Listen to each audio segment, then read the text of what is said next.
স্বাগত নিউজ 24 সন্ধ্যার সংবাদে। পুরো সংবাদের সাথে আছি আমরা দুজন, আমি ফারনাজ জুই এবং আমি তাসনিম জান্নাত অর্থী। মার্কিন ইতিহাসে নজিরবিহীন হামলা ও সংঘর্ষের ঘটনা ঘটল কংগ্রেসে। যুক্তরাষ্ট্রের ক্যাপিটল ভবনে তাণ্ডব চালান ট্রাম্প সমর্থকরা। 200 বছর পর ক্যাপিটল হিলে এমন আগ্রাসনের ঘটনায় প্রাণ যায় 4 জনের, আহত হন অর্ধ শতাধিক মানুষ। এই ঘটনায় বিশ্বজুড়ে নিন্দার ঝড় ওঠে। খোদ নিজ দলের নেতাদের তোপের মুখে পড়েন প্রেসিডেন্ট ট্রাম্প। দাবি ওঠে মেয়াদ শেষের আগে এই প্রেসিডেন্টকে ক্ষমতাচ্যুত করার। তবে দেরিতে হলেও অবশেষে শান্তিপূর্ণ ক্ষমতা হস্তান্তরের সম্মতি দিয়েছেন বিদায়ী প্রেসিডেন্ট। ডেমোক্র্যাটের জয়ের চূড়ান্ত স্বীকৃতি দিল মার্কিন কংগ্রেস। এর ফলে 20 জানুয়ারি প্রেসিডেন্ট হিসেবে জো বাইডেনের ক্ষমতা গ্রহণে আর কোনো বাধা রইল না। বিস্তারিত চন্দ্রানী চন্দ্রার ডেস্ক রিপোর্টে। বুধবার মার্কিন কংগ্রেসে যৌথ অধিবেশনে নবনির্বাচিত প্রেসিডেন্ট জো বাইডেনের জয় অনুমোদনের প্রক্রিয়া চলাকালীন শুরু হয় ট্রাম্প সমর্থকদের আগ্রাসী তাণ্ডব। পার্লামেন্ট ভবনে ব্যাপক ভাঙচুরের পাশাপাশি গোলাগুলিতে বেশ কয়েকজনের হতাহতের ঘটনা ঘটে। 204 বছর পর ক্যাপিটল ভবনে এমন আগ্রাসনের ঘটনা ঘটল। এর আগে 1814 সালে ব্রিটিশ হামলার কবলে পড়েছিল যুক্তরাষ্ট্রের ক্যাপিটল ভবন। তবে দুটি ঘটনার মধ্যে রয়েছে বিস্তর পার্থক্য, কারণ এবারের হামলায় উস্কানি দেওয়ার জন্য সরাসরি প্রেসিডেন্ট ট্রাম্পকেই দায়ী করা হচ্ছে। আর এই অভিযোগে বিদায় বেলায় এই প্রেসিডেন্টকে অভিশংসিত করার দাবি উঠেছে। কংগ্রেস ভবনে এই ধরনের ঘটনা দুঃখজনক বলে আখ্যা দিয়েছেন জো বাইডেন। পার্লামেন্ট ভবনে তাণ্ডব, জানালা ভাঙচুর, যুক্তরাষ্ট্রের সিনেটে হামলা, প্রতিনিধি পরিষদে যথাযথভাবে নির্বাচিত কর্মকর্তাদের নিরাপত্তা হুমকি, এগুলো আসলে প্রতিবাদ নয়, এটা একটা বিদ্রোহ। অন্যদিকে বিক্ষোভকারীদের ঘরে ফিরে যাওয়ার আহ্বান জানিয়েছেন ট্রাম্প। আগ্রাসী তাণ্ডবের মুখে পুলিশ পার্লামেন্ট ভবন অবরুদ্ধ করতে বাধ্য হয়। সন্ধ্যা 7টা থেকে সকাল 6টা পর্যন্ত জারি করা হয় কারফিউ। এদিকে একের পর এক মিশ্র প্রতিক্রিয়ায় টুইট করতে থাকায় ট্রাম্পের টুইটার অ্যাকাউন্ট 12 ঘন্টার জন্য বন্ধ করতে বাধ্য হয়েছে টুইটার কর্তৃপক্ষ। আর এই ঘটনার নিন্দা জানায় দেশি বিদেশি নেতারা। এদিকে পুলিশ পরিস্থিতি কিছুটা নিয়ন্ত্রণে আনায় মার্কিন কংগ্রেসে ট্রাম্পকে সরাতে মন্ত্রিসভায় বৈঠকে বসেন। এতে বাইডেনকে প্রেসিডেন্ট ঘোষণা করা হয়। চন্দ্রানী চন্দ্রা, নিউজ 24। আমাদের সঙ্গে এই মুহূর্তে সরাসরি যুক্ত হচ্ছেন সাবেক রাষ্ট্রদূত এবং আন্তর্জাতিক বিশ্লেষক হুমায়ুন কবির। জনাব হুমায়ুন কবির, আপনাকে স্বাগত জানাচ্ছি সংবাদে। মার্কিন ইতিহাসে নজিরবিহীন ঘটনা ঘটল। ট্রাম্পের ক্ষমতা হস্তান্তরে এই গড়িমসি নিয়ে এমনটা কি প্রত্যাশিত ছিল কিনা? না, প্রত্যাশিত ছিল না। তার কারণ হলো যে এটা মনে করা হয়েছিল যে প্রেসিডেন্ট ট্রাম্প অনেক কথা বলছেন, কিন্তু সেই কথাগুলো তিনি শেষ পর্যন্ত এই পর্যায়ে নিয়ে যাবেন এটা কিন্তু কেউ আশা করেনি। কারণ মার্কিন যুক্তরাষ্ট্রের রাজনৈতিক সংস্কৃতি যদি বলেন, রাজনৈতিক কাঠামো বলেন, প্রাতিষ্ঠানিক কাঠামো বলেন, এগুলো বেশ মজবুত বলে ধরে নেওয়া হচ্ছিল। কিন্তু এই ঘটনার মধ্য দিয়ে কিন্তু আমরা দেখলাম যে মার্কিন যুক্তরাষ্ট্রের গণতন্ত্রটাও কিন্তু কিছু কিছু জায়গাতে বেশ চির ধরেছে বা দুর্বল হয়েছে, এবং সেই দুর্বলতার সুযোগটা কিন্তু নিয়ে এই ঘটনাটা ঘটলো। তবে এখানে আমাদের জন্য যেটা মনে রাখবার বিষয়, বা আমরা যারা বাইরে থেকে দেখছি তাদের জন্য যেটা শিক্ষণীয়, সেটা হচ্ছে যে কোনো নেতিবাচক প্রক্রিয়াকে যদি চলতে দেয়া হয় তাহলে সেটা একটা নেতিবাচক পরিণতির দিকেই যাবে এবং সেটা সংঘাতের রূপ নেয়। আর দ্বিতীয় হচ্ছে নেতৃস্থানীয় ব্যক্তিবর্গরা যদি এই ধরনের উস্কানি বা এই ধরনের ঘটনাকে অনুমোদন করতে থাকেন তাহলে কিন্তু এই ধরনের পরিস্থিতি, যেটা দুঃখজনক পরিস্থিতি, সাংঘাতিক রকম ভাবে মার্কিন যুক্তরাষ্ট্রের জন্য বিব্রতকর একটা পরিস্থিতি এবং গণতন্ত্রের জন্য কিন্তু একটা অশনি সংকেত আমরা দেখলাম। তো কাজেই এগুলো ঘটনা দুঃখজনক। নিন্দা, যেটা আপনারা বলছিলেন, সারা পৃথিবীতে নিন্দা হচ্ছে, মার্কিন যুক্তরাষ্ট্রের ভেতরেও হচ্ছে। কিন্তু এর থেকে আমি মনে করি যে শিক্ষণীয় বিষয়, যেটা বললাম, যে কিছু কিছু শেখার জিনিসও আছে যেগুলো আমরা শিখলে ভবিষ্যতে হয়তো এই ধরনের দুর্ঘটনা বা এই ধরনের জটিল অবস্থা হয়তো এড়িয়ে যাওয়া যেতে পারে।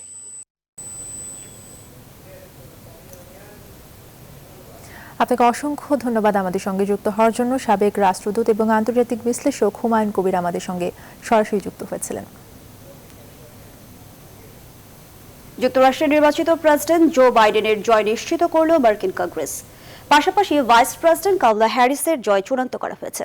ফলে আগামী 20 জানুয়ারি শপথ নিতে আর কোনো বাধা নেই নবনির্বাচিত প্রেসিডেন্ট জো বাইডেন ও ভাইস প্রেসিডেন্ট কমলা হ্যারিসের। বৃহস্পতিবার ওয়াশিংটন ডিসির ক্যাপিটল হিলে ট্রাম্পপন্থীদের হামলার পর কংগ্রেসের অধিবেশনে বাইডেন এবং কমলার জয়ের সিদ্ধান্ত নেওয়া হয়। এদিনের অধিবেশনে সভাপতিত্ব করেন ভাইস প্রেসিডেন্ট মাইক পেন্স। সেই সাথে জর্জিয়া ও পেনসিলভানিয়ায় জো বাইডেনের পাওয়া ইলেকটোরাল ভোট নিয়ে ট্রাম্পের চ্যালেঞ্জ খারিজ করে দিয়েছে Congress.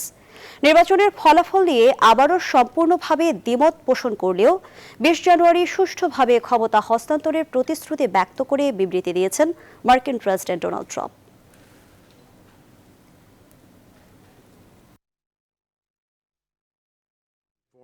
Any objections to counting the certificate of the vote of the state of Vermont?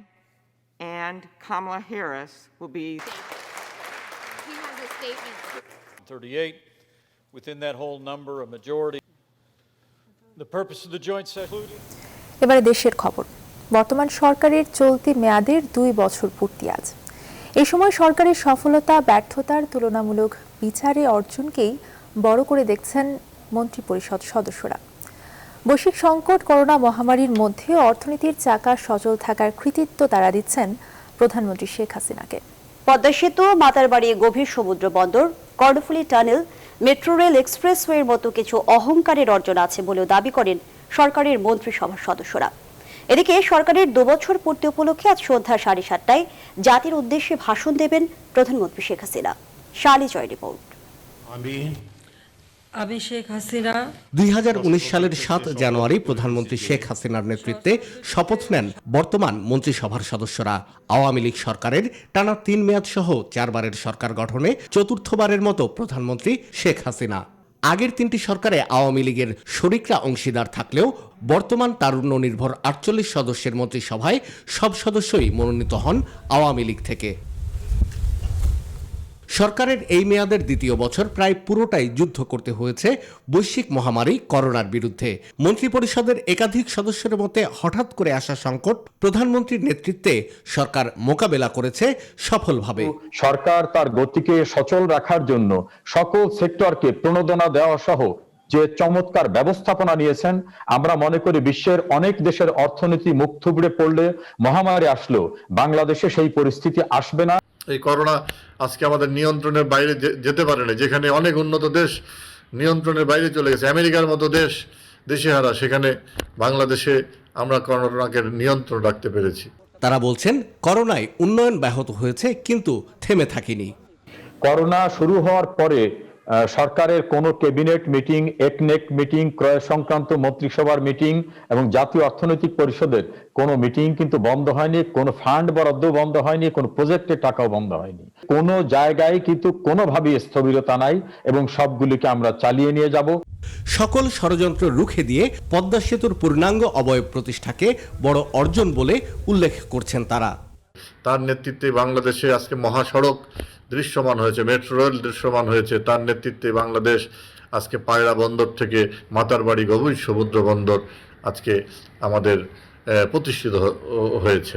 সরকারের এই প্রতিনিধিরা বলেন এই ধারা অব্যাহত থাকলে আগামী প্রজন্ম অচিরেই পাবে সমৃদ্ধ সোনার বাংলা। শাহ আলী জয়, নিউজ 24, ঢাকা। নানা বাধা পেরিয়ে ক্ষমতার এক যুগ পার করল আওয়ামী লীগ। এ সময়ে দেশের অর্থনীতিকে গতিশীল করতে পদ্মা সেতু সহ বহু মেগা প্রকল্প এবং অবকাঠামো বাস্তবায়নের চ্যালেঞ্জ কাঁধে নিতে হয়েছে সরকারকে। তবে উন্নয়নের ধারাবাহিকতা এবং বাস্তবায়নের সাফল্য এলেও করোনার ধাক্কায় নতুন বাস্তবতার মুখোমুখি হয় সরকার, যা মোকাবেলায় সরকারের জোরালো প্রস্তুতি এবং দীর্ঘমেয়াদী নীতি কৌশলের পরামর্শ বিশ্লেষকদের। আরও জানাচ্ছেন বাবু কামরুজ্জামান। প্রমত্তা পদ্মার বুকে দৃশ্যমান এই কাঠামো যেন বিশ্বের বুকে এক অনন্য দৃষ্টান্ত। অথচ শুরুতে বিশ্বব্যাংকের কাছে দুর্নীতির তকমা, সমালোচনা আর তর্ক বিতর্কের ঝড় থামাতে শেষ পর্যন্ত নিজস্ব অর্থায়নেই তা বাস্তবায়নের চ্যালেঞ্জ কাঁধে নেয় সরকার।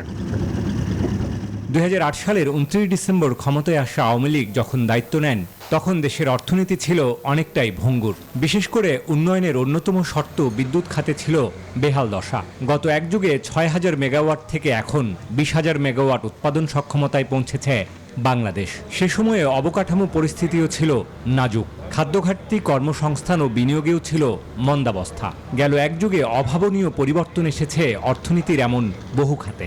বাংলাদেশের যে পরিবর্তন বা রূপান্তর সেটি এক অর্থে বিস্ময়কর, এবং এই অগ্রগতির মূলে কিন্তু কাজ করেছে আমাদের গ্রামীণ অর্থনীতি। গ্রামীণ অর্থনীতি বলতে আমি বলবো কৃষিতে। বছর শেষে আমরা দুটি প্রবণতা দেখতে পাই। একটি হচ্ছে সামষ্টিক অর্থনীতি অনেকটা এই ধাক্কাটা সামাল দিতে পেরেছে, মূল কিছু সূচক আমরা সহনীয় পর্যায়ে রাখতে সক্ষম হয়েছি। 2009 সালে দেশের মাথাপিছু আয় ছিল মাত্র $709, যা এখন ছাড়িয়েছে $2000। সে সময়ে বৈদেশিক মুদ্রার রিজার্ভ ছিল $10 বিলিয়ন, যা বেড়েছে অন্তত 4 গুণ। তবে ক্ষমতার এক যুগে ইতিহাসের সবচেয়ে বড় সংকট মোকাবেলা করতে হয়েছে 2020 সালে। করোনাকালে কাজ বন্ধ এবং আয় কমে যাওয়ায় যোগ হয়েছে বহু নতুন দরিদ্র মানুষ। 20% নতুন দরিদ্রদের সংখ্যা যোগ দিয়েছে।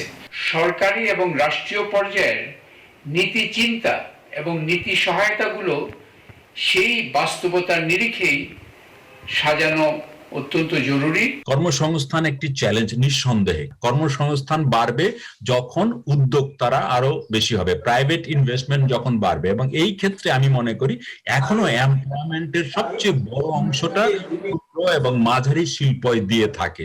মহামারীর এই সময়ে স্বাধীনতার 50 বছর পূর্ণ করতে যাচ্ছে বাংলাদেশ। সুবর্ণ জয়ন্তীর এই সময়ে মহামারী মোকাবেলা সহ আর্থসামাজিক নানা সংকট সমাধানেরও চ্যালেঞ্জ থাকছে আগামীর বাংলাদেশে। বাবু কামরুজ্জামান, নিউজ 24, ঢাকা। ক্ষমতার বাইরে থাকার 14 বছরের বেশি সময় পার করছে বিএনপি। এভাবেই চলতে থাকলে খুব দ্রুতই মানুষ খালেদা জিয়ার নাম ভুলে যাবে বলে মত দিয়েছেন রাজনৈতিক বিশ্লেষকরা। বিএনপি নেতারা বলছেন, দেশে গণতান্ত্রিক পরিবেশ না থাকায় আর ক্ষমতাসীনদের হামলা, মামলা, গুম নীতির কারণে তারা রাজনৈতিক কঠোর কর্মসূচিতে যেতে পারছেন না। জানান, এবছরের মধ্যেই সরকার পতনের আন্দোলনে নতুন করে সংগঠিত হচ্ছেন তারা। মারুফা রহমানের প্রতিবেদন। ক্ষমতার বাইরে থাকা দীর্ঘ এই সময়ে নানা ভুল ভ্রান্তির বেড়াজালে বিএনপি। দূরত্ব বেড়েছে তৃণমূল নেতাকর্মীদের সাথেও। বিএনপি নেতারা বলছেন, 5 লাখ নেতাকর্মীর বিরুদ্ধে 37 লাখ মামলা। এদিকে স্বাধীনতা বিরোধীদের সাথে ঐক্য করায় তাদের ভাবমূর্তি নিয়েও প্রশ্ন উঠেছে। বিএনপি নেতাদের দাবি, ন্যূনতম গণতান্ত্রিক চর্চার সুযোগ না থাকায় বিরোধী দলের ভূমিকা রাখতে পারছেন না তারা। বিশ্লেষকরা বলছেন, এই গতিতে চলতে থাকলে খুব দ্রুতই খালেদা জিয়ার নাম ভুলে যাবে দেশের মানুষ। আগামী 6 মাস থেকে 1 বছরের মধ্যে খালেদা জিয়ার নাম ভুলে যাবে, কারণ তারা তার জন্য কোনো আন্দোলন করছে না, এবং এই জন্য খালেদা জিয়াও কিছুটা দায়ী। আজকে উনি জেল থেকে বেরিয়ে এসে আরেক জেলে ঢুকলেন। আজকে যদি উনি ওনার ফিরোজা পাকিস্তানের গেইটেও বসে থাকতেন, প্রতিদিন রৌদ্র পোহাতেন, তাহলে জনগণ তাকে দেখে হাত নাড়ত, তাকে দেখে তার দুঃখে ব্যথিত হতো। শত শত নেতাকর্মী খুন করে ফেলেছে, গুম করে ফেলেছে, পঙ্গু করে দিয়েছে, বিতাড়িত করেছে। এটা তো বিএনপির চেষ্টা ছিল বলে এই কাজগুলো হয়েছে। এর মাধ্যমে যারা তারা যে একটা রেজিম, আমি তো এটাকে রাজনৈতিক দল ক্ষমতায় আছে বলি না, একটা রেজিম, কিছু দুর্নীতিবাজ রাজনীতিবিদ, দুর্নীতিবাজ সরকারি কর্মকর্তা, দুর্নীতিবাজ আপনার ব্যবসায়ী মিলে একটা রেজিমের মাধ্যমে তারা ক্ষমতায় আছে। তবে স্থবিরতা ভেঙে নতুন পরিকল্পনা নিয়ে এগোচ্ছে বিএনপি, যার নমুনা রাজপথে এবছরই দেখা যাবে বলে দাবি দলটির নীতি নির্ধারণী পর্যায়ের নেতাদের। ডক্টর জাফরুল্লাহর মতে, বিএনপিকে বাঁচাতে হলে খালেদা জিয়ার নাতনি জাইমা রহমানকেই ধরতে হবে দলের হাল। আজকে কিন্তু দেশ জাতি সিদ্ধান্ত নিয়ে ফেলেছে যে এদের অধীনে কোনো ধরনের নির্বাচন করে এদেরকে শান্তিপূর্ণ ক্ষমতা হস্তান্তর বাংলাদেশে সম্ভব নয়। সুতরাং সরকারের পতন ঘটাতে হবে, এবং এই দিকে কিন্তু বিএনপি যাচ্ছে। আমি সোজা সরল সাজা দেই, জাইমাকে নিয়ে আসেন। সে ইয়াং, সে গণতান্ত্রিক দেশে মানুষ হয়েছে, লেখাপড়া শিখেছে, গণতান্ত্রিক ভ্যালু বুঝে, এবং সে যদি আজকে ঢাকা থেকে শুরু করে কুড়িগ্রাম পর্যন্ত যায়, টেকনাফ তেঁতুলিয়া যায়, সেই হবে হাসিনার প্রকৃত প্রতিদ্বন্দ্বী। বর্তমান সরকারের অধীনে আর কোনো নির্বাচনে না যাওয়ার সিদ্ধান্ত নিতে যাচ্ছে বিএনপি। সেক্ষেত্রে আগামী জাতীয় নির্বাচন পর্যন্ত অপেক্ষা না সরকার পতনের আন্দোলন, সেটাই চূড়ান্ত করতে ব্যস্ত বিএনপির হাইকমান্ড। মারুফা রহমান, নিউজ 24, ঢাকা।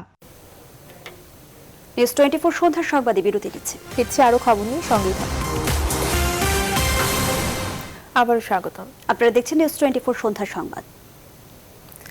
চীনা কোম্পানি আনুজিভের করোনা ভ্যাকসিন তৃতীয় ধাপের ট্রায়াল করতে সম্মতি জানিয়ে চিঠি দিয়েছে বঙ্গবন্ধু শেখ মুজিব মেডিকেল বিশ্ববিদ্যালয়। সবকিছু ঠিকভাবে এগোলে বাংলাদেশে আনুজিভের করোনা ভাইরাসের ভ্যাকসিন তৃতীয় ধাপের ট্রায়াল হবে। বিষয়টি নিউজ 24-কে নিশ্চিত করেছেন বিএসএমএবির উপাচার্য অধ্যাপক ডাক্তার কনক কান্তি বড়ুয়া। এদিকে বৃহস্পতিবার বাংলাদেশে নিযুক্ত ভারতের হাই কমিশনার বলেছেন, সিরামে উৎপাদিত অক্সফোর্ড অ্যাস্ট্রাজেনেকার ভ্যাকসিন রপ্তানিতে ভারত সরকারের কোনো নিষেধাজ্ঞা নেই। বিস্তারিত হাসান পারভেজের প্রতিবেদনে। চীনের আনুই জিফেই গত 2 সেপ্টেম্বর তাদের উদ্ভাবিত RVD-D1 নামের করোনা ভাইরাসের ভ্যাকসিন পরীক্ষার বিষয়ে বঙ্গবন্ধু শেখ মুজিব মেডিকেল বিশ্ববিদ্যালয়কে আনুষ্ঠানিক প্রস্তাব দেয়। এই প্রস্তাবে 4 মাস সম্মতি দেয়নি বিএসএমএমইউ। অবশেষে সরকারের সবুজ সংকেত পাওয়ার পর গেল মঙ্গলবার বিএসএমএমইউ আনুই জিফেইকে আনুষ্ঠানিক চিঠি দিয়ে জানিয়েছে, ভ্যাকসিন ট্রায়াল করতে প্রাথমিকভাবে সম্মত আছে তারা। ট্রায়াল সফল হলে বাংলাদেশে ভ্যাকসিন উৎপাদনের জন্য কারখানা করতে উদ্যোগ নেবে আনুই জিফেই। তাদেরকে রিপ্লাই দিচ্ছে, সরকারের সম্মতি যদি থাকে তাহলে আমরা করতে রাজি আছি। সেগুলো তো ট্রান্সফার কন্ডিশন পরবর্তীতে নির্ধারণ করবে ওরা, যখন ইয়ে করবে নেগোসিয়েশন হবে না, নেগোসিয়েশন হলে তখন বলবে টার্মস এন্ড কন্ডিশন কি আছে কি আছে। যদি সফল হয় সেক্ষেত্রে তারা এখানে কারখানা উদ্যোগ নিবে। সরকারকে তারা প্রস্তাব দিচ্ছে ক্যাবিনেট সেক্রেটারির কাছে, সেটা এইটুকু জানি। সকালে সচিবালয়ে ভূমিমন্ত্রী সাইফুজ্জামান চৌধুরীর সঙ্গে সৌজন্য সাক্ষাৎ করেন ঢাকায় নিযুক্ত ভারতের হাই কমিশনার বিক্রম দোরাইস্বামী। সাক্ষাৎ শেষে সাংবাদিকদের প্রশ্নের জবাবে ভারতের হাই কমিশনার বলেন, ভ্যাকসিন রপ্তানিতে ভারতের নিষেধাজ্ঞা নেই। গতকাল আমাদের স্বাস্থ্য সচিব বিষয়টি জনসম্মুখে বলেছেন। ভ্যাকসিন ইস্যুতে 3টি মন্ত্রণালয়, স্বাস্থ্য, বাণিজ্য এবং ফার্মাসিউটিক্যালস সংযুক্ত। এই 3টি মন্ত্রণালয়ের কোনোটি ভ্যাকসিন রপ্তানিতে নিষেধাজ্ঞা আরোপ করে কোনো কথা বলেনি। আমি জানি না কিভাবে এই কথাটি ছড়িয়ে গেল। আমি শুধু বলতে চাই, ভারত সরকারের পক্ষ থেকে কোনো প্রকার নিষেধাজ্ঞা আরোপ করা হয়নি। অক্সফোর্ডের ভ্যাকসিন 3 কোটি ডোজ আনতে সিরামের সঙ্গে চুক্তি করেছে বাংলাদেশ। ভ্যাকসিনের জন্য এরই মধ্যে 600 কোটি টাকা সিরামকে পাঠানো হয়েছে। হাসান পারভেজ, নিউজ 24, ঢাকা। করোনা পরিস্থিতি। দেশে করোনা ভাইরাসে আরও 31 জনের মৃত্যু হয়েছে। এ নিয়ে মোট মৃতের সংখ্যা দাঁড়িয়েছে 7,718 জন। বৃহস্পতিবার স্বাস্থ্য অধিদপ্তরের প্রেস বিজ্ঞপ্তিতে এই তথ্য জানানো হয়। নতুন 1007 জন সহ দেশে করোনা ভাইরাসে মোট আক্রান্তের সংখ্যা বেড়ে 5,19,905 জন হয়েছে। 24 ঘন্টায় সুস্থ হয়েছেন 966 জন। এই পর্যন্ত সুস্থ হয়েছেন 4,64,446 জন।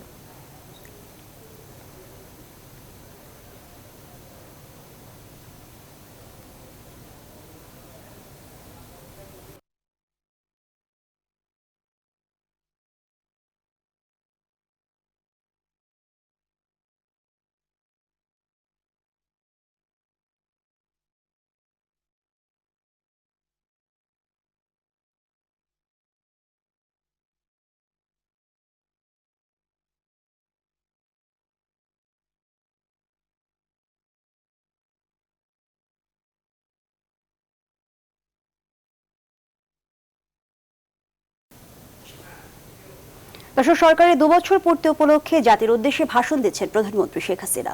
আমরা এখন সরাসরি চলে যাচ্ছি সেখানে। আপনাদের সামনে হাজির হয়েছি। 2 বছর পূর্বে আজকে এই দিনে তৃতীয় মেয়াদে সরকার পরিচালনার যে গুরুদায়িত্ব আপনারা আমার উপর অর্পণ করেছিলেন, সেটিকে পবিত্র আমানত হিসেবে গ্রহণ করে আমরা সরকার পরিচালনার 3য় বছর শুরু করতে যাচ্ছি। আমার পরম সৌভাগ্য যে আপনাদের সকলের সঙ্গে জাতির পিতা বঙ্গবন্ধু শেখ মুজিবুর রহমানের জন্মশতবার্ষিকী পালন করতে পারছি এবং মহান স্বাধীনতার সুবর্ণ জয়ন্তীর দ্বারপ্রান্তে উপনীত হয়েছি। এই শুভ মুহূর্তে আমি দেশ ও দেশের বাইরে অবস্থানরত বাংলাদেশের সকল নাগরিককে অভিনন্দন জানাচ্ছি এবং একই সঙ্গে খ্রিস্টীয় 2021-এর শুভেচ্ছা জানাচ্ছি। আমি গভীর শ্রদ্ধার সঙ্গে স্মরণ করছি সর্বকালের সর্বশ্রেষ্ঠ বাঙালি জাতির পিতা বঙ্গবন্ধু শেখ মুজিবুর রহমানকে। স্মরণ করছি জাতীয় নেতা সৈয়দ নজরুল ইসলাম, তাজউদ্দিন আহমেদ, ক্যাপ্টেন এম মানসুর আলী এবং AHM কামরুজ্জামানকে। শ্রদ্ধা জানাচ্ছি 30 লাখ শহীদ এবং 2 লাখ নির্যাতিত মা বোনের প্রতি, বীর মুক্তিযোদ্ধাদের প্রতি আমার সশ্রদ্ধ সালাম। আমি গভীর বেদনার সঙ্গে স্মরণ করছি 1975 সালের 15ই আগস্ট ঘাতকদের হাতে নিহত আমার মা বেগম ফজিলাতুন্নেসা মুজিব, 3 ভাই মুক্তিযোদ্ধা ক্যাপ্টেন শেখ কামাল, মুক্তিযোদ্ধা লেফটেন্যান্ট শেখ জামাল এবং 10 বছরের শেখ রাসেল, কামাল ও জামালের নবপরিণীত বধূ সুলতানা কামাল ও রোজি জামাল, আমার চাচা মুক্তিযোদ্ধা শেখ আবু নাসের, মুক্তিযোদ্ধা যুবনেতা শেখ ফজলুল হক মনি, মুক্তিযোদ্ধা কৃষিমন্ত্রী আব্দুর রব সাইনিয়াবাদ, ব্রিগেডিয়ার জামিল এবং পুলিশের ASI সিদ্দিকুর রহমান সহ সেই রাতের সকল শহীদকে। এই উপমহাদেশের অন্যতম প্রাচীন রাজনৈতিক দল আওয়ামী লীগের প্রতিষ্ঠাতা সভাপতি মাওলানা আব্দুল হামিদ খান ভাসানী, প্রতিষ্ঠাতা সাধারণ সম্পাদক শামসুল হক ও গণতন্ত্রের মানসপুত্র হোসেন শহীদ সওয়ারদের প্রতি গভীর শ্রদ্ধা জানাচ্ছি। স্মরণ করছি 2004 সালের 21শে আগস্টের গ্রেনেড হামলা নিহত আওয়ামী লীগ নেত্রী আইভি রহমান সহ 22 নেতাকর্মীকে। স্মরণ করছি 2001 সালের পর নির্মম হত্যাকাণ্ডের শিকার সাবেক অর্থমন্ত্রী শাহ ASM কিবরিয়া, আওয়ামী লীগ নেতা আহসানুল্লাহ মাস্টার, মঞ্জুরুল ইমাম, মমতাজ উদ্দিন সহ 21,000 নেতাকর্মীকে। 2013 থেকে 2015 সাল পর্যন্ত বিএনপি জামাত জোটের অগ্নি সন্ত্রাস এবং পেট্রোল বোমা হামলায় যারা নিহত হয়েছেন আমি তাদের স্মরণ করছি। আহত স্বজনহারা পরিবারের প্রতি আমার সমবেদনা জানাচ্ছি। একাদশ জাতীয় সংসদ নির্বাচনের মাধ্যমে সরকার গঠনের পর রাজনীতিবিদ, জনপ্রতিনিধি, বিশিষ্ট ব্যক্তিবর্গ সহ যারা মৃত্যুবরণ করেছেন আমি তাদের আত্মার মাগফিরাত কামনা করছি। প্রিয় দেশবাসী, করোনা ভাইরাসের মহামারীর কারণে এক গভীর সংকটের মধ্য দিয়ে আমাদের বিগত 2020 সাল অতিক্রম করতে হয়েছে। সেই সঙ্গে ঘূর্ণিঝড় আমফান এবং উপর্যুপরি বন্যা আমাদের অর্থনীতির উপর বিরূপ প্রভাব ফেলে। আমরা সেসব ধকল দৃঢ়তার সঙ্গে কাটিয়ে উঠতে সক্ষম হয়েছি, কিন্তু করোনা ভাইরাস জনিত সংকট থেকে বিশ্ব এখনো মুক্ত হয়নি। মহান আল্লাহর অশেষ রহমতে বাংলাদেশে এখনো সংক্রমণ ও মৃত্যু হার অনেক কম। আমরা সর্বোচ্চ চেষ্টা করে যাচ্ছি এই মহামারী নিয়ন্ত্রণে রাখার। আশার কথা, বিভিন্ন দেশে কোভিড-19 টিকা প্রদান শুরু হয়েছে। বাংলাদেশেও আমরা দ্রুত টিকা নিয়ে আসার সব ধরনের চেষ্টা করছি। টিকা আসার পরপরই চিকিৎসক, স্বাস্থ্যকর্মী, আইন শৃঙ্খলা বাহিনীর সদস্য সহ সম্মুখ সারির যোদ্ধাদের অগ্রাধিকার ভিত্তিতে টিকা প্রদান করা হবে। কোভিড-19 মোকাবেলায় চিকিৎসক, স্বাস্থ্যকর্মী, আইন শৃঙ্খলা বাহিনী, সশস্ত্র বাহিনী এবং মাঠ প্রশাসনের সদস্য সহ সম্মুখ সারির করোনা যোদ্ধাদের আন্তরিক ধন্যবাদ জানাচ্ছি এই মহামারী সাহসের সাথে মোকাবেলা করার জন্য। করোনা ভাইরাস ছড়িয়ে পড়ার পরপরই বাংলাদেশ আওয়ামী লীগ, ছাত্রলীগ সহ অন্যান্য সহযোগী সংগঠনের নেতাকর্মী এবং নানা শ্রেণী পেশার মানুষ দরিদ্র অসহায় মানুষের সহায়তা এগিয়ে এসেছেন। আমি সকলকে আন্তরিক ধন্যবাদ জানাচ্ছি। যাদের মৃত্যু হয়েছে আমি তাদের আত্মার মাগফিরাত ও শান্তি কামনা করছি। প্রিয় দেশবাসী, করোনা ভাইরাস মহামারী ইতিমধ্যেই বিশ্ব অর্থনীতিতে এক গভীর ক্ষতের সৃষ্টি করেছে। অনেক দেশের অর্থনীতিতে স্থবিরতা নেমে এসেছে। বাংলাদেশের অর্থনীতিও ক্ষতির মুখে পড়েছে। তবে বিভিন্ন নীতি সহায়তা এবং বিভিন্ন উদারনৈতিক আর্থিক প্রণোদনা প্যাকেজ প্রদানের মাধ্যমে আমরা অর্থনীতির চাকাকে সচল রাখার চেষ্টা করে যাচ্ছি। এখন পর্যন্ত আমরা 1,21,000 কোটি টাকার বিভিন্ন প্রণোদনা প্যাকেজ ঘোষণা করেছি, যা মোট জিডিপির 4.3%। পরিস্থিতি বিবেচনা করে আমরা সে প্রক্রিয়া এখনো অব্যাহত রেখেছি। বিভিন্ন শ্রেণী পেশা প্রায় 2.5 কোটি প্রান্তিক জনগোষ্ঠীকে আমরা নগদ অর্থসহ বিভিন্ন সহায়তার আওতায় এনেছি। সামাজিক নিরাপত্তা বেষ্টনীর আওতা বৃদ্ধি করা হয়েছে। গত অর্থ বছরে আমাদের জিডিপি 5.24% হারে বৃদ্ধি পেয়েছে। আমাদের প্রাক্কলন অনুযায়ী এবছর জিডিপির প্রবৃদ্ধি হার দাঁড়াবে 7.4%। বিভিন্ন আন্তর্জাতিক সংস্থার প্রক্ষেপণ অনুযায়ী জিডিপির প্রবৃদ্ধির হারে বাংলাদেশের অবস্থান হবে এশিয়ার মধ্যে সর্বোচ্চ। IMF এর প্রতিবেদন অনুযায়ী 2020 সালের সবচেয়ে বেশি জিডিপি প্রবৃদ্ধি অর্জনকারী শীর্ষ দেশগুলির মধ্যে বাংলাদেশের অবস্থান তৃতীয়। 2020-এ মাথাপিছু আয় দাঁড়িয়েছে 2064 মার্কিন ডলারে। করোনা ভাইরাস প্রাদুর্ভাবের শুরুতে আমি আশাবাদ ব্যক্ত করেছিলাম যে দেশবাসীর সহায়তায় আমরা এই দুর্যোগ মোকাবেলা সফলভাবে করতে পারব ইনশাল্লাহ। আমি অত্যন্ত আনন্দিত যে দেশবাসী এই দুঃসময়ে আমার এবং আমার সরকারের পাশে ছিলেন এবং আপনারা আমাদের এই দুর্যোগ মোকাবেলায় সর্বাত্মক সহযোগিতা দিয়েছেন। এ ধরনের যে কোনো পরিস্থিতি মোকাবেলায় ভবিষ্যতেও আপনাদের পাশে পাব এই আশাবাদ ব্যক্ত করছি। প্রিয় দেশবাসী, জাতির পিতা বঙ্গবন্ধু শেখ মুজিবুর রহমানের নেতৃত্বে 24 বছরের রাজনৈতিক সংগ্রাম এবং মুক্তিযুদ্ধের মাধ্যমে আমরা পেয়েছি স্বাধীন সার্বভৌম বাংলাদেশ, একটি জাতিরাষ্ট্র। আমরা স্বাধীনতার 50 বছরে পদার্পণ করতে যাচ্ছি। জাতির পিতার স্বপ্ন ছিল একটি শোষণ বঞ্চনামুক্ত গণতান্ত্রিক এবং অসাম্প্রদায়িক রাষ্ট্র গঠনের, যেখানে সকল ধর্ম বর্ণ শ্রেণী পেশার মানুষ সুখে শান্তিতে বাস করবে, প্রতিটি মানুষ অন্ন বস্ত্র বাসস্থান চিকিৎসার সুযোগ পাবে। বঙ্গবন্ধু শেখ মুজিবের নেতৃত্বে সদ্য স্বাধীনতাপ্রাপ্ত যুদ্ধবিধ্বস্ত বাংলাদেশ যখন পুনর্বাসন ও পুনর্গঠনের পাশাপাশি অর্থনৈতিকভাবে সামাজিকভাবে এগিয়ে যাচ্ছিল, তখনই মুক্তিযুদ্ধ বিরোধী প্রতিক্রিয়াশীল শক্তি 1975 সালের 15ই আগস্ট তাকে সপরিবারে হত্যা করে। তাকে হত্যার মাধ্যমে বাংলাদেশের অগ্রযাত্রাকে স্তব্ধ করে দেওয়া হয়। তারপর অনেক চক্রান্ত, ষড়যন্ত্র, সামরিক শাসনের জাতাকলীন নিষ্পেষণ, গণতন্ত্রহীনতা, মুক্তিযুদ্ধের চেতনা বিচ্যুতি, ইতিহাস বিকৃতি সহ শাসকদের নানা অপকীর্তি প্রত্যক্ষ করেছে এ দেশের মানুষ। আপনারা জনগণের সম্পদ লুটপাট করে তাদের বঞ্চিত রেখে 30 লাখ শহীদের রক্তের সঙ্গে বেইমানি করে বাংলাদেশকে পরনির্ভরশীল করে রেখেছিল। 1975 সালের বিয়োগান্তক ঘটনার পর আমরা দেশে আসতে পারিনি। 6 বছর নির্বাসিত জীবন কাটিয়ে আমি 1981 সালে দেশে ফিরে আসি। গণতন্ত্র পুনরুদ্ধার এবং ভোট ও ভাতের অধিকার আদায়ের সংগ্রামে নিজেকে সমর্পণ করি।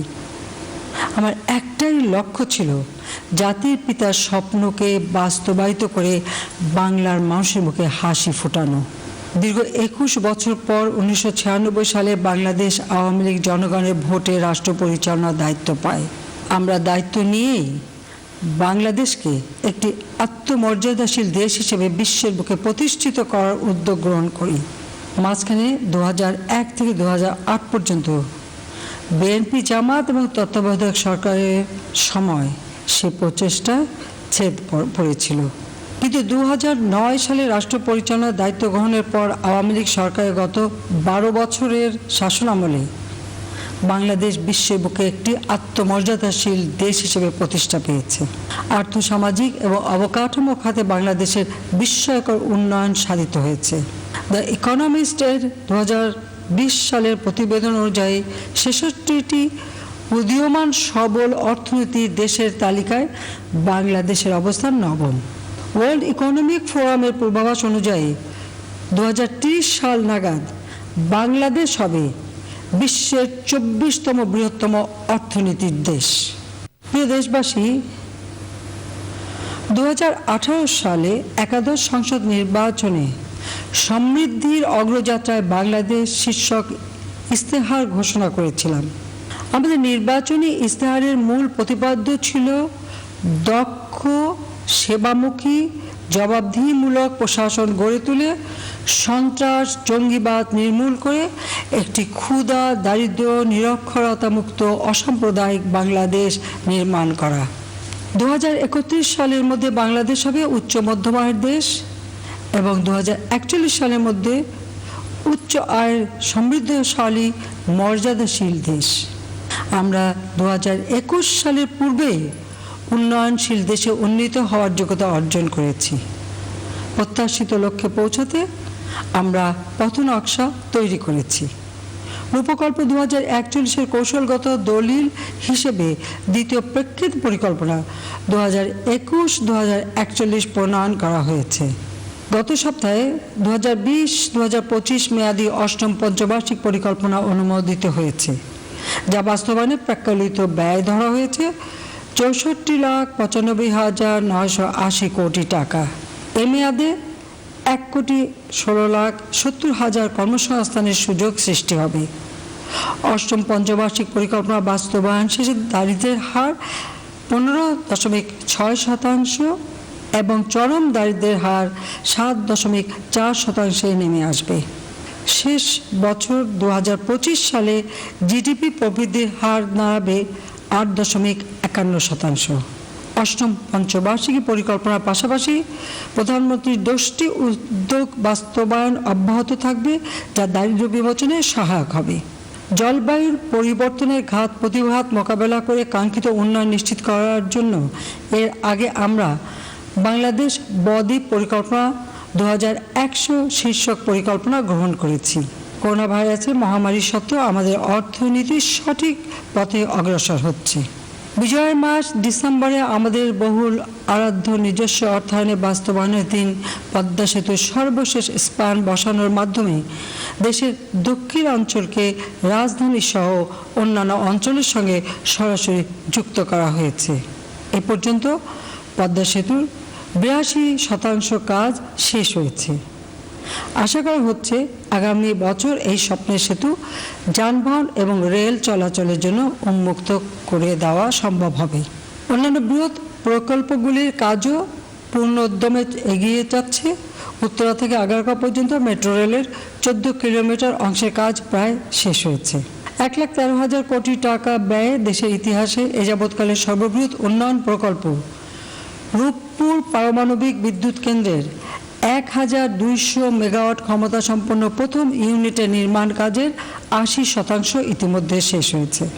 নির্ধারিত সময় 2023 সালের এপ্রিল নাগাদ এই ইউনিট থেকে জাতীয় গ্রিডে বিদ্যুৎ সরবরাহ সম্ভব হবে।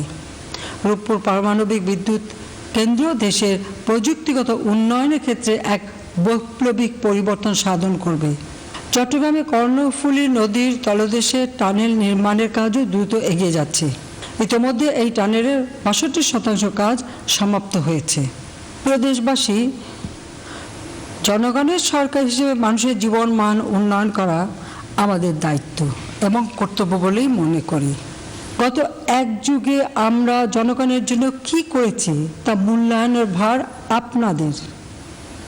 আমাদের দৈনন্দিন জীবনকে ভীষণভাবে প্রভাবিত করে সেরকম কয়েকটি খাতের কথা সংক্ষেপে তুলে ধরছি। 2009 সালে আমাদের সরকারের দায়িত্ব গ্রহণের পূর্বে বিদ্যুৎ সরবরাহ পরিস্থিতির কথা একবার স্মরণ করুন। কি দুঃসহ পরিস্থিতি ছিল সে সময়। বিদ্যুৎ কখন আসবে আর কখন যাবে তার কোনো নিশ্চয়তা ছিল না। আমরা অর্থাৎ আওয়ামী লীগ সরকার পরিচালনার দায়িত্ব গ্রহণের পর স্বল্প, মধ্যম এবং দীর্ঘমেয়াদী পরিকল্পনা গ্রহণ করে আজ বিদ্যুৎ উৎপাদনে স্বনির্ভরতা অর্জন করেছি। 2009 থেকে 2020 পর্যন্ত প্রায় 19,000 মেগাওয়াট বিদ্যুৎ জাতীয় গ্রিডে যুক্ত হয়েছে। বর্তমানে দৈনিক বিদ্যুৎ উৎপাদনের সক্ষমতা দাঁড়িয়েছে 24,421 মেগাওয়াট। বিদ্যুৎ সুবিধাভোগী জনসংখ্যা 2005-06 সালের 47% থেকে বৃদ্ধি পেয়ে বর্তমানে 99% উন্নীত হয়েছে। দীর্ঘমেয়াদী পরিকল্পনার অংশ হিসেবে পায়রাতে ইতিমধ্যে 1,320 মেগাওয়াট ক্ষমতা সম্পন্ন বিদ্যুৎ কেন্দ্র স্থাপিত হয়েছে। রামপাল, পায়রা, মহেশখালী এবং মাতারবাড়িতে আরও মোট 7,800 মেগাওয়াট ক্ষমতা সম্পন্ন বিদ্যুৎ কেন্দ্র নির্মাণ কাজ চলছে। মুজিব বর্ষে এবং স্বাধীনতা সুবর্ণ জয়ন্তীতে শতভাগ মানুষের ঘরে বিদ্যুৎ পৌঁছে দেওয়া হবে। সব ঘর আলোকিত হবে। 2009 সালে জাতীয় গ্রিডে 1744 মিলিয়ন ঘনফুট গ্যাস সরবরাহ করা হতো, বর্তমানে যা 2525 মিলিয়ন ঘনফুটে উন্নীত হয়েছে। গ্যাসের অব্যাহত চাহিদা মেটাতে 2018 থেকে তরলীকৃত গ্যাস আমদানি করা হচ্ছে। প্রিয় দেশবাসী, আজ খাদ্য উৎপাদনে বাংলাদেশ স্বয়ংসম্পূর্ণ। 2019-20 অর্থ বছরে দানাদার খাদ্যশস্য উৎপাদনের পরিমাণ ছিল 4,53,44,000 মেট্রিক টন। বাংলাদেশ বিশ্বে ধান উৎপাদনের চতুর্থ থেকে তৃতীয় স্থানে উন্নীত হয়েছে। অব্যাহত নীতি সহায়তা ও প্রণোদনার মাধ্যমে কৃষি ক্ষেত্রে এই বিপ্লব সাধিত হয়েছে। শুধু 2019-20 বছরে কৃষিখাতে 7,188 কোটিরও বেশি টাকা ভর্তুকি দেওয়া হয়েছে। মাছ, মাংস, ডিম, শাকসবজি উৎপাদনেও বাংলাদেশ স্বয়ংসম্পূর্ণ। আভ্যন্তরীণ মুক্ত জলাশয় মাছ উৎপাদন বৃদ্ধির হারে বাংলাদেশ দ্বিতীয় স্থানে এবং ইলিশ উৎপাদনকারী 11 দেশের মধ্যে বাংলাদেশের অবস্থান প্রথম। প্রিয় দেশবাসী, আমাদের গ্রামগুলি বরাবরই উন্নয়ন ভাবনার বাইরে ছিল। আমরাই প্রথম গ্রাম উন্নয়নকে উন্নয়নের মূলধারায় সম্পৃক্ত করি।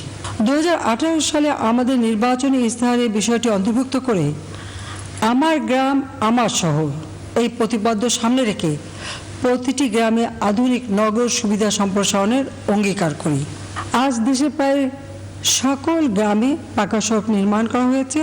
2009 থেকে 2020 পর্যন্ত পল্লী এলাকায় 63,655 কিলোমিটার সড়ক উন্নয়ন, 3,76,000 ব্রিজ কালভার্ট, 1,685টি ইউনিয়ন পরিষদ কমপ্লেক্স ভবন, 936টি সাইক্লোন শেল্টার এবং 249টি উপজেলা কমপ্লেক্স ভবন নির্মাণ করা হয়েছে। 2009 থেকে 2020 সালের মধ্যে 453 কিলোমিটার জাতীয় মহাসড়ক 4 বা তদূর্ধ্ব লেনে উন্নীত করা হয়েছে। আরও 661 কিলোমিটার মহাসড়ক 4 বা তদূর্ধ্ব লেনে উন্নীত করার কাজ চলছে। ঢাকা বিমানবন্দর থেকে কুতুবখালী পর্যন্ত 46.73 কিলোমিটার এলিভেটেড এক্সপ্রেস ওয়ে নির্মাণ কাজ 2023 সাল নাগাদ শেষ হবে। 2009 থেকে 2020 পর্যন্ত 451 কিলোমিটার নতুন রেলপথ নির্মাণ এবং 1,181 কিলোমিটার রেলপথ পুনর্বাসন করা হয়েছে। 428টি নতুন রেল সেতু নির্মাণ করা হয়েছে। কিছুদিন আগে আমরা যমুনা নদীর উপর 4.8 কিলোমিটার দীর্ঘ বঙ্গবন্ধু রেলওয়ে সেতুর ভিত্তিপ্রস্তর স্থাপন করেছি। লোকোমোটিভ, যাত্রীবাহী ক্যারেজ এবং মালবাহী ওয়াগন সংগ্রহ করা হয়েছে 1040টি। এই সময় বাংলাদেশ রেলওয়েতে 137টি নতুন ট্রেন চালু করা হয়েছে। বাংলাদেশ বিমান এয়ারলাইন্সের বিমান বহরে 12টি নতুন অত্যাধুনিক বোয়িং এবং ড্রিম লাইনার উড়োজাহাজ সংযোজিত হয়েছে। গত মাসে একটি -8-400 উড়োজাহাজ সংযোজিত হয়েছে। চলতি মাসে আরও 2টি -8-400 উড়োজাহাজ সংযোজিত হবে। সরকারি বেসরকারি মিলিয়ে স্বাস্থ্যখাতে বাংলাদেশে ব্যাপক ইতিবাচক পরিবর্তন সাধিত হয়েছে। সারা দেশে 18,500 কমিউনিটি ক্লিনিক ও ইউনিয়ন স্বাস্থ্য কেন্দ্র হতে গ্রামীণ নারী, শিশু সহ সাধারণ মানুষের স্বাস্থ্যসেবা প্রদান করা হচ্ছে। সেই সঙ্গে বিনামূল্যে 30 ধরনের ঔষধ দেওয়া হয়। আমাদের স্বাস্থ্যসেবা সম্প্রসারণ এবং গুণগত মানোন্নয়নের ফলে মানুষের গড় আয়ু 2019-20 বছরে 72.6 বছর উন্নীত হয়েছে। 5 বছর বয়সী শিশু মৃত্যুর হার প্রতি 1028 ও অনূর্ধ্ব 1 বছর বয়সী শিশু মৃত্যু হার 15তে হ্রাস পেয়েছে। মাতৃমৃত্যু হার কমে দাঁড়িয়েছে 1,165 জনে। প্রিয় দেশবাসী, করোনা ভাইরাস মহামারীর কারণে শিক্ষার্থীদের সুরক্ষার কথা বিবেচনা করে আমাদের শিক্ষা প্রতিষ্ঠানসমূহ বন্ধ রাখতে হচ্ছে। শুধু আমাদের দেশেই নয়, গোটা বিশ্বে একই পরিস্থিতি। তবে শিক্ষা কার্যক্রম বন্ধ নেই। অনলাইনে এবং স্কুল পর্যায়ের জন্য টেলিভিশনের মাধ্যমে শিক্ষা কার্যক্রম চালু রাখা হয়েছে। পরিস্থিতি স্বাভাবিক হওয়ার সঙ্গে সঙ্গেই শিক্ষা প্রতিষ্ঠানসমূহ খুলে দেওয়া হবে। বছরের প্রথম দিনেই নতুন বই বিতরণ শুরু হয়েছে। 2019-20 অর্থবছর প্রাথমিক থেকে উচ্চশিক্ষা পর্যন্ত প্রায় 2 কোটি শিক্ষার্থীর মধ্যে 2,958 কোটি টাকার বৃত্তি প্রবৃত্তি বিতরণ করা হয়েছে। 2020 সালে প্রধানমন্ত্রী শিক্ষা সহায়তা ট্রাস্টের আওতায় স্নাতক ও সমমানের শ্রেণীর আরও 2,10,000 49 জন শিক্ষার্থীর মধ্যে প্রায় 111 কোটি টাকা বিতরণ করা হয়েছে। মুজিব বর্ষ উপলক্ষে 2021 শিক্ষাবর্ষে প্রাথমিক বিদ্যালয়ের ছাত্রছাত্রীদের 1000 টাকা করে কিট অ্যালাউন্স দেওয়া হবে। এর জন্য 1400 কোটি টাকা ব্যয় হবে। দেশে 7624টি এমপিওভুক্ত মাদ্রাসায় 1,48,061 জন শিক্ষক কর্মচারীকে প্রতি মাসে 276 কোটি টাকা বেতন ভাতা দেওয়া হচ্ছে। 2020 সালে নতুন করে 499টি মাদ্রাসা এমপিওভুক্ত করা হয়েছে। 1519টি ইবতেদায়ী মাদ্রাসার 4529 জন শিক্ষককে ত্রৈমাসিক 3,15,00,000 টাকা অনুদান দেওয়া হচ্ছে। দাওয়ারে হাদিস পর্যায়কে মাস্টার্স সমমান মর্যাদা দেওয়া হয়েছে। সারা দেশে 560টি মডেল মসজিদ এবং ইসলামিক সাংস্কৃতিক কেন্দ্র গড়ে তোলা হচ্ছে। সেখানে ব্যাপক কর্মসংস্থান হবে। করোনা ভাইরাসের মহামারীর সময় যখন মানুষের চলাচল সীমিত হয়ে পড়ে, তখন ডিজিটাল প্রযুক্তি যোগাযোগের এবং ব্যবসা বাণিজ্যের একমাত্র মাধ্যম হিসেবে পরিগণিত হয়। আমাদের সরকারের ডিজিটাল বাংলাদেশ প্রতিষ্ঠার সুদূর প্রসারী উদ্যোগ গ্রহণের ফলেই এই ক্রান্তিকালে ডিজিটাল প্রযুক্তি ত্রাতা হিসেবে আবির্ভূত হয়েছে। দেশের 18,334টি সরকারি প্রতিষ্ঠান ও 3,800 ইউনিয়নের ফাইবার অপটিক কেবল স্থাপনের মাধ্যমে ইন্টারনেট সংযোগ দেওয়া হয়েছে। করোনা ভাইরাসের সময় ইন্টারনেট ব্যবহারকারীর সংখ্যা 11 কোটিতে উন্নীত হয়েছে। অনলাইনে ব্যবসা বাণিজ্য এবং লেনদেন সুবিধা গ্রহণ করে সাধারণ মানুষ স্বাভাবিক জীবনযাত্রা অব্যাহত রাখতে সমর্থন হয়েছেন। আমাদের নিজস্ব স্যাটেলাইট বঙ্গবন্ধু 1-এর মাধ্যমে দেশের সবগুলি টেলিভিশন চ্যানেলের অনুষ্ঠান সম্প্রচার ছাড়াও প্রত্যন্ত 31টি দ্বীপে ইন্টারনেট সেবা প্রদান করা হচ্ছে। কয়েকটি ব্যাংক এবং সেনাবাহিনী স্যাটেলাইট বঙ্গবন্ধু 1-এর সেবা গ্রহণ করছে। সামাজিক নিরাপত্তা বেষ্টনী কর্মসূচির আওতায় 2020-21 অর্থ বছরে বয়স্ক ভাতা, বিধবা ও স্বামী, নিগৃহীতা মহিলা ভাতা, অসচ্ছল প্রতিবন্ধী ভাতা, প্রতিবন্ধী শিক্ষার্থীদের শিক্ষা উপবৃত্তি, চা শ্রমিক, বেদে সম্প্রদায়, তৃতীয় লিঙ্গের জনগোষ্ঠী সহ দুরারোগ্য ব্যক্তিদের চিকিৎসা ইত্যাদি খাতে সর্বমোট 6,520 কোটি 90 লাখ টাকা বরাদ্দ দেওয়া হয়েছে। সর্বমোট উপকারভোগীর সংখ্যা প্রায় 90,50,000। প্রিয় দেশবাসী, বহির্বিশ্বে বাংলাদেশ আজ একটি সমীহের নাম। জাতিসংঘের বিভিন্ন অঙ্গ সংগঠন সহ আন্তর্জাতিক ফোরামে বাংলাদেশের প্রতিনিধিত্ব আজ চোখে পড়ার মতো। সকলের সাথে বন্ধুত্ব, কারো সাথে বৈরিতা নয়। জাতির পিতার পরিণীত বৈদেশিক নীতির এই মূল মন্ত্রকে পাথেয় করে আমরা বিশ্বে শান্তি প্রতিষ্ঠায় কাজ করে যাচ্ছি। জাতিসংঘ শান্তিরক্ষী বাহিনীতে এই মুহূর্তে শান্তিরক্ষী প্রদানকারী দেশ হিসেবে বাংলাদেশের অবস্থান শীর্ষে। মিয়ানমার থেকে বিতাড়িত 11 লাখ রোহিঙ্গা জনগোষ্ঠীকে শান্তিপূর্ণভাবে নিজ দেশে ফেরত পাঠানোর সব ধরনের চেষ্টা অব্যাহত রয়েছে। কক্সবাজারের বিভিন্ন ক্যাম্পে তাদের কষ্ট লাঘবের জন্য ভাষাঞ্চলে 1 লাখ মানুষের বসবাসযোগ্য উন্নত মানের অবকাঠামো নির্মাণ করা হয়েছে। সেখানে শুধু স্বইচ্ছায় যেতে ইচ্ছুক রোহিঙ্গা শরণার্থীদের পাঠানো হচ্ছে।